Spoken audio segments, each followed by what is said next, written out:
नमस्कार, मी Pragya. News अनकटच्या Pune prime या बातमीपत्रात आपल्या सगळ्यांचं स्वागत. बातमीपत्रात सविस्तर वृत्त पाहणारच आहोत, पण त्या अगोदर नजर टाकूयात पुण्यातील महत्त्वाच्या हेडलाईन्सवर.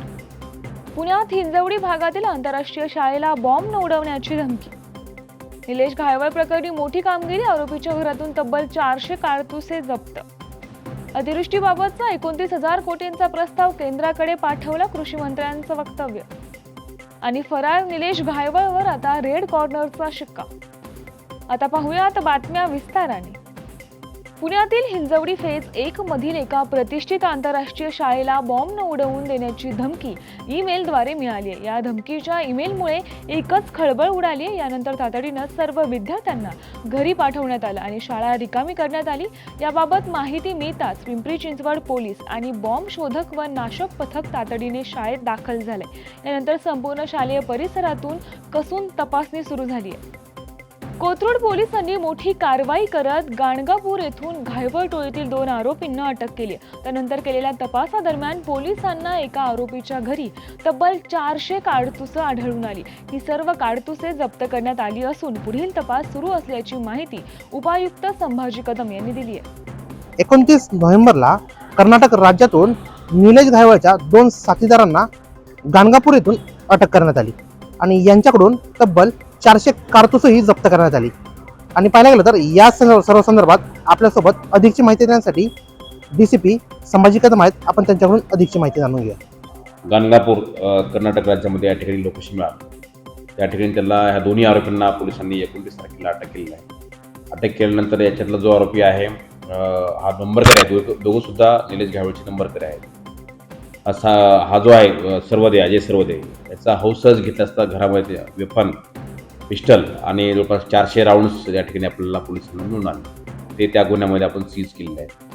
तपासामध्ये हे निष्पन्न झालं की याच्यामध्ये त्यांनी काही राऊंड जे आहेत जवळपास 1-200 राऊंड जे आहेत ते त्याचा जो गँग लीडर आहे निलेश घायवळ याने याच्यासोबतचे काही लोक या मागच्या बैलपोळ्याला त्याच्या गावी गेले होते, सोनेगाव, खड्डा तालुका, जामखेड, आयलनगर या ठिकाणी. आणि त्या ठिकाणी त्यांनी तेवढे राऊंड सगळे फायर केलेले होते, असं हे तपासामध्ये निष्पन्न झालेलं आहे. आता ह्या प्राथमिक आता सध्या स्टेजला ह्या इन्व्हेस्टिगेशन आहे. जेव्हा आपण पुढे जाईल तपास त्याच्यामध्ये अजून त्याच्यातल्या गोष्टी निष्पन्न होतील.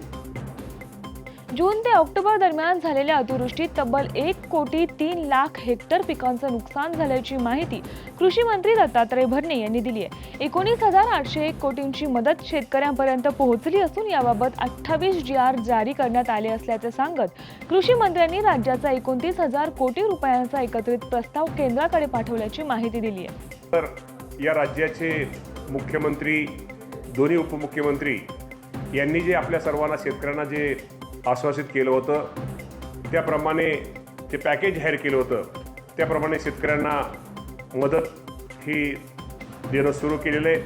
तर निश्चित प्रकारे काल आपण ज्या बाबतीमध्ये केंद्रीय कृषी मंत्री चव्हाण साहेबांनी जे स्टेटमेंट केलं तो प्रस्ताव राज्य शासनावरती अतिवृष्टीचा पाठवलेला नाही. या बाबतीमध्ये मी तुम्हाला एक सांगतो की गेल्या आठवड्यातच तो प्रस्ताव हा राज्याच्या CM कार्यालयातून आपण मदत पुनर्वसनच्या माध्यमातून तो प्रस्ताव हा केंद्र सरकारला पाठवलेला आहे. आणि केंद्र सरकारला प्रस्ताव पाठवला जरी केंद्र सरकारला आपण अजून निधी आपल्याला रक्कम जरी मिळाली नसली तर केंद्र सरकारचे पैसे आपल्याला मिळतील ह्या अपेक्षेवरती राज्य सरकारने ज्या ज्या शेतकऱ्यांचं नुकसान झालेले त्या शेतकऱ्यांना मदत ही निश्चित प्रकारे दिलेली आहे.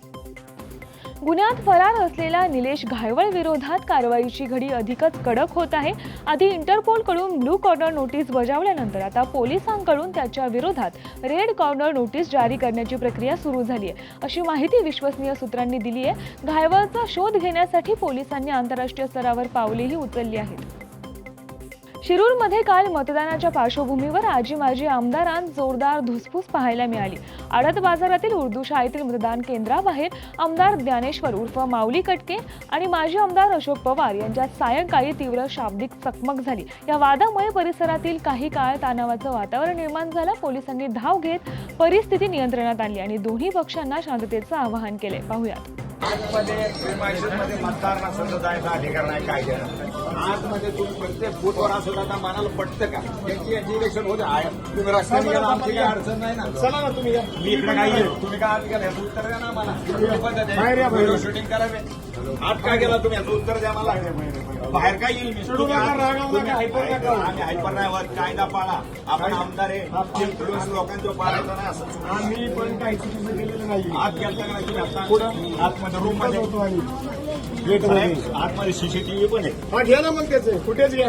असलं नाही कधी. हा, मग घ्या ना, फुटेज घ्या ना. लोकप्रतिनिधी नात्यानं नीट वागायचं असतं साहेब. आम्ही नीट वागतोय, आत गेलं काय चुकीचं नाही केलेलं आम्ही. फिरवा आत गेलते की नाही रे?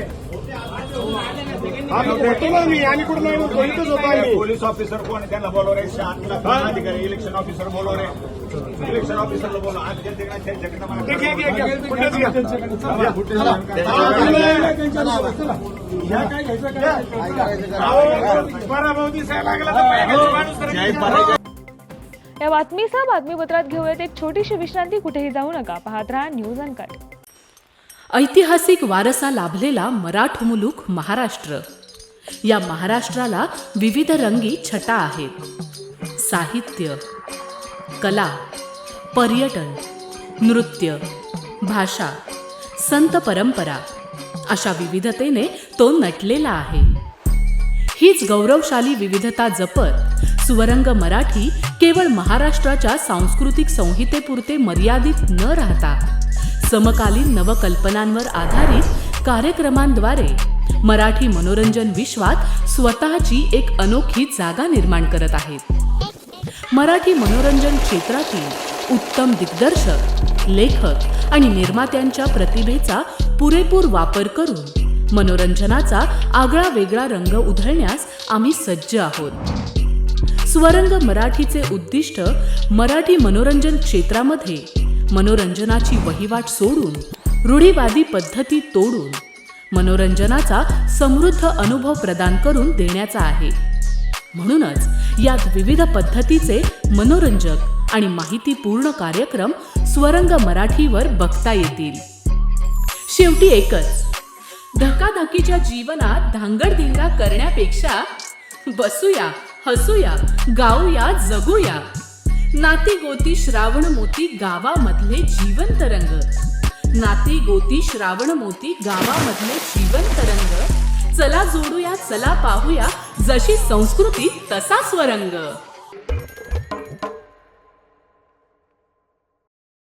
विश्रांतीनंतर सर्वांचं पुन्हा एकदा स्वागत. आता पाहूयात उर्वरित काही महत्त्वाच्या घडामोडी. दौंड येथील martial art, boxing, karate training school यांच्या वतीनं राष्ट्रीय कराटे अजिंक्यपद स्पर्धेचं शानदार आयोजन करण्यात आलं होतं. दौंड येथे पार पडलेल्या या राष्ट्रीय स्पर्धेत देशातील 8 राज्यांतून तब्बल 530 पेक्षा अधिक कराटेपटूंनी उपस्थित राहून उत्स्फूर्त प्रतिसाद दिलाय. विविध वयोगटातील खेळाडूंनी कराटे कौशल्याची रोमांचक झुंज देत क्रीडा चाहत्यांना अविस्मरणीय क्षणांचा अनुभव दिलाय. नमस्कार, मी संतोष सोनवणे, कराटे प्रशिक्षक दौंड. आज दौंड शहरामध्ये martial art, boxing, karate training स्कूलने आयोजित केलेल्या राष्ट्रीय कराटे स्पर्धेमध्ये अनेक विद्यार्थ्यांनी सहभाग घेऊन उत्कृष्ट पद्धतीने आज या स्पर्धा चालू आहेत. आजच्या या स्पर्धा अनेक जिल्ह्यातून, अनेक राज्यातून या ठिकाणी खेळाडू आजच्या स्पर्धेसाठी सहभाग झालेले आहेत. तसेच 1992 पासून ही आपली संस्था martial art, boxing, karate training school सुरुवात आहे. आज त्याचं एक चांगलं रोपटं या ठिकाणी तयार झालेलं आहे आणि आज चांगले खेळाडू उत्कृष्ट पद्धतीने आपलं पाऊल उचलत आहे आणि चांगल्या क्षेत्रामध्ये कामकाज करत आहे. आज या सर्व विद्यार्थ्यांना martial art, boxing, karate training स्कूलच्या वतीनं त्यांचे हार्दिक असं स्वागत, त्यांचं हार्दिक अभिनंदन. धन्यवाद. पुणेकरांसाठी केंद्र सरकारनं 2 नवीन मेट्रो मार्गांना मंजुरी दिल्यानंतर सिंहगड रोडवरील नवीन पुलाबाबत चर्चा रंगली होती. हा पूल मेट्रोसाठी पाडला जाणार का, असा प्रश्न अनेकांनी उपस्थित केला होता. मात्र मेट्रो प्रशासनानं हा पूल बांधतानाच भविष्यातील मेट्रो पिलर्ससाठी आवश्यक जागेचं नियोजन केलं असल्यानं पुलाला कोणताही धोका नसल्याचं स्पष्ट झालंय. संपूर्ण परिस्थितीचा आढावा घेतलाय आमचे प्रतिनिधी दिनेश वडणे यांनी. पाहूयात. गेल्या काही दिवसापूर्वी पुण्यासाठी केंद्र सरकारने 2 नवीन मेट्रो मार्गिकेसाठी संमती दिली आणि यातील एक मेट्रो मार्गिका ही सिंहगड रोड धावणार आहे आणि येत्या काही महिन्यातच त्याचे कामही चालू होणार आहे. पण आत्ताच नवीन बांधण्यात आलेला हा उड्डाण पूल आहे सिंहगड रोडवरील, हा पाडणार का? या पुलाचे काय होणार? मेट्रो मार्गिकेचे जे त्यासाठी जे खांब उभारणार आहेत, जे पिलर उभारणार आहेत, ते या पुलाच्या शेजारी उभारणार का? असा अनेक गंभीर प्रश्न या ठिकाणी नागरिकांना पडणार आहे. पण पाहायला गेलं तर ज्या वेळेस हा पूल बांधण्यात येणार होता त्याच वेळेस मेट्रो प्रशासनाने जो त्यांचा नवीन मार्गिका आहे यासाठी प्लॅनिंग केलं होतं. आता आपण या पुलाला पाहत आहोत. आणि या पुलाला पाहायला गेलं तर आपण आता इथे एक आपल्याला अगोदरच या ठिकाणी या पुलाला 66 ठिकाणी छिद्र पाडण्यात येणार असून या ठिकाणी आपण आता हा जो पाहत आहोत आपण या ठिकाणी इथे पिल्लर उभारण्यात येणार असून या ठिकाणी असे तब्बल 66 छिद्र पाडण्यात येणार आहे. हा प्लॅन अगोदरच जे मेट्रो रिजनने केला होता, यामुळे हा पूल पाडण्यात येणार नाही आणि या पुलाला कोणताही प्रकारचा धोका नाही असे महानगरपालिकेने सांगितले आहे. पण हा पाडण्याचं जे मुख्य समस्या ट्रॅफिक जी होत आहे याचं जी कोंडी होती, यातील नागरिकांना याचा त्रास होऊ नये. पण ज्यावेळेस काही महिन्यानंतर या ठिकाणी याचं काम चालू होणार त्यावेळेस या पुलावरची एक बाजू बंद केली जाणार आणि यानंतर या ठिकाणी दुसरी बाजू बंद केली जाणार.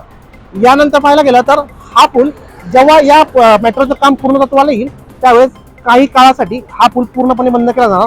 यावेळेस जे ट्रॅफिक होणार याला पुणे महानगरपालिका, पुणे ट्रॅफिक पोलीस आणि मेट्रो प्रशासन कशा प्रकारे हाताळणार, येथील सिंहगडवरील नागरिकांना कशा प्रकारे या त्रासाला सामोरे जावं लागणार आणि यामधून ट्रॅफिक पोलीस कशा प्रकारे मार्ग काढतात आता आपल्याला हे पाहावं लागेल. न्यूज अनकटसाठी मी दिनेश वडणे, धन्यवाद. पुण्यातील आंबेगाव तालुक्यात बिबट्याची भीती कायम असून रात्रीच्या सुमारास बिबट्यांचा मुक्त संचार वाढलाय. 3 बिबटे एकामागून एक रस्ता ओलांडतानाचा व्हिडिओ एका वाहन चालकानं मोबाईलमध्ये कैद केलाय. तर एक बिबट्या आज पहाटे अवसरी खुर्द येथे लावलेल्या पिंजऱ्यात जेरबंद झालाय. इतर बिबट्यांनाही पकडण्यासाठी वनविभागानं तातडीने पिंजरे लावावेत अशी मागणी येथील स्थानिकांनी केली आहे. पुणे विभागाच्या आरपीएफ जीआरपी पथकानं संयुक्तिकरित्या कारवाई करत 233 ग्रॅम सोन्याच्या चोरीचा गुन्हा उघडकीस आणलाय. सांगली मिरज दरम्यान एका महिला प्रवाशाकडून दागिने चोरल्यानंतर आरोपींनी गोव्याहून दिल्लीला पलायन करण्याचा प्रयत्न केला होता. या कुख्यात सांसी टोळीच्या 5 सदस्यांना दिल्लीमध्ये जेरबंद करण्यात पथकाला यश मिळालंय. या कारवाईमुळे पुन्हा एकदा आरपीएफ जीआरपीचा तातडीचा प्रतिसाद, अचूक तपास आणि आंतरराज्य समन्वय किती प्रभावी ठरू शकतो याचा प्रत्यय आलाय.